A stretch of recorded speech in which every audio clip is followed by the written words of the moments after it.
Gujarat government જોબના YouTube platform પર આપ સૌનું દિલથી હાર્દિક સ્વાગત કરું છું. વિડીયોમાં આગળ વાત કરીએ એના પહેલાં દોસ્તો, આજે મહત્વપૂર્ણ અપડેટો આવી છે, જેમાંની એક અપડેટ 10,000 શિક્ષક જગ્યાઓ પર ભરતીને લગતી છે. સ્ટાફ નર્સને લઈને 1903 જગ્યા હતી, તેનું રિવાઇઝડ મેરિટ લિસ્ટ એટલે કે ફાઇનલ સિલેક્શન લિસ્ટ આવી ગયું છે, તો એકવાર જોઈ લેજો. એલઆરડીને લઈને ખૂબ જ મહત્વપૂર્ણ અપડેટ આવી છે દોસ્તો. વર્ષ 2025-26નો પંચાયત ભરતી બોર્ડનો કેલેન્ડર આવી ગયું છે, તો ઉમેદવારો ખાસ જોઈ લો જે પંચાયત ભરતીમાં ઇન્ટરેસ્ટેડ છે. ખેડા જિલ્લા પંચાયત ભરતી ઇન્સ્ટ્રક્ટરની અપડેટ આવી છે. યોગા ઇન્સ્ટ્રક્ટરની ઉમેદવારો લાયકાત ધરાવતા હોય તો ખાસ અરજી કરજો. ગૌણ સેવા બોર્ડ તરફથી આતુરતાનો અંત આવ્યો છે, એવી મહત્વપૂર્ણ અપડેટ દોસ્તો ખાસ એકવાર ચેક કરી લેજો. ગૌણ સેવા તરફથી ગ્રુપ બીની મેરિટ કટ ઓફ FAQ ખુશખબર દોસ્તો, એને લઈને જે FAQ ફાઇનલ આન્સર કી છે તે આવી ગઈ છે, ખાસ કરીને ડાઉનલોડ કરીને ચેક કરી લેજો. આ ઉપરાંત ગૌણ સેવાની ઓગસ્ટ અને જુલાઈની જે ભરતીઓ છે જે ભરાવાની છે, જે કાયમી છે, એની 8 મહત્વપૂર્ણ ભરતીઓની નોટિસો આવી છે, તો એકવાર ચેક કરી લેજો. જો તમારે લાયક હોય તો અરજી પણ કરજો. નમસ્કાર દોસ્તો, ગુજરાત ગવર્મેન્ટ જોબના યુટ્યુબ પ્લેટફોર્મ પર આપ સૌનું દિલથી હાર્દિક સ્વાગત કરું છું. આજની વિડીયોમાં GSRTC ભરતી કંડક્ટર 2025ની જે અપડેટ આવી છે તેના વિશે ડિસ્કશન કરીશું. સ્ક્રીન પર જે અવેલેબલ છે એ અપડેટ આજે 11 જુલાઈના રોજ ન્યૂઝપેપર દિવ્ય ભાસ્કરમાં આવેલી છે. 2 વર્ષની પસંદગી પ્રક્રિયાને અંતે ભરતી કરાઈ છે GSRTC કંડક્ટર 2025. શું છે સંપૂર્ણ જાણકારી, શું છે સંપૂર્ણ માહિતી, એની માટે આગળ વધીએ તો STના 2320 કંડક્ટરોને આજે નિમણૂક પત્રો અપાશે.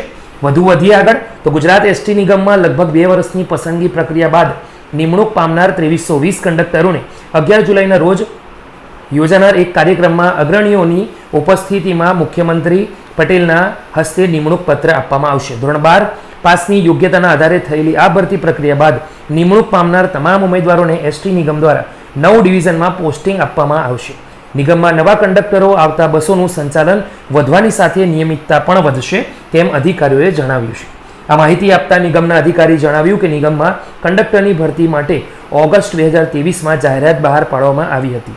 ધોરણ 12 પાસ ઉમેદવારો પાસેથી આવેલી અરજીઓના આધારે લેખિત પરીક્ષા, મેડિકલ તેમજ દોસ્તો વાત કરીએ તો ઇન્ટરવ્યૂ સહિતની પ્રક્રિયા પૂર્ણ થતાં લગભગ 2 વર્ષનો સમય લાગ્યો હતો. આ ભરતી પ્રક્રિયા દરમિયાન પસંદગી પામેલા ઉમેદવારોને 11 જુલાઈના રોજ નિમણૂક પત્ર આપવામાં આવશે. જો કે આજે 11 જુલાઈ છે, આજે નિમણૂક પત્ર પણ અપાઈ ગયા હશે. નિમણૂક થયા બાદ આ ઉમેદવારોને ભરૂચ, સુરત, વલસાડ, ભુજ, જામનગર, રાજકોટ, જૂનાગઢ, અમરેલી તેમજ ભાવનગર ડિવિઝનમાં પોસ્ટિંગ આપવામાં આવશે.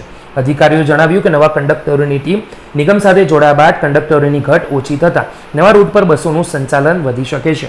તેની સાથે જ વિવિધ રૂટ પર સ્ટાફની ઘટના કારણે થતું કેન્સલેશન ઘટશે અને નિયમિતતા પણ વધશે.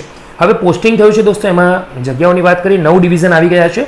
ડિવિઝન અને કંડક્ટરની વાત કરીએ તો ભરૂચના અંદર 348, સુરતમાં 339, વલસાડમાં 352, ભુજમાં 314, જામનગર 189, રાજકોટ 287, જૂનાગઢમાં 95, અમરેલીમાં 239 અને ભાવનગરમાં 146. તો આ તમામ જે પોસ્ટિંગ છું તે વિવિધ ડિવિઝનમાં થયું છે. તો તમામ મિત્રોને કોંગ્રેચ્યુલેશન. આવી ભરતી રિલેટેડ અપડેટ મેળવવા માટે GSRTC કંડક્ટર 2025ની માહિતી માટે આપણા યુટ્યુબ પ્લેટફોર્મ પર જરૂરથી જોઈન થઈ જજો. ફરીથી મળીશું કંડક્ટર કક્ષાની અથવા તો GSRTC ST કક્ષાની નવી અપડેટ સાથે. ત્યાં સુધી ગુડ બાય.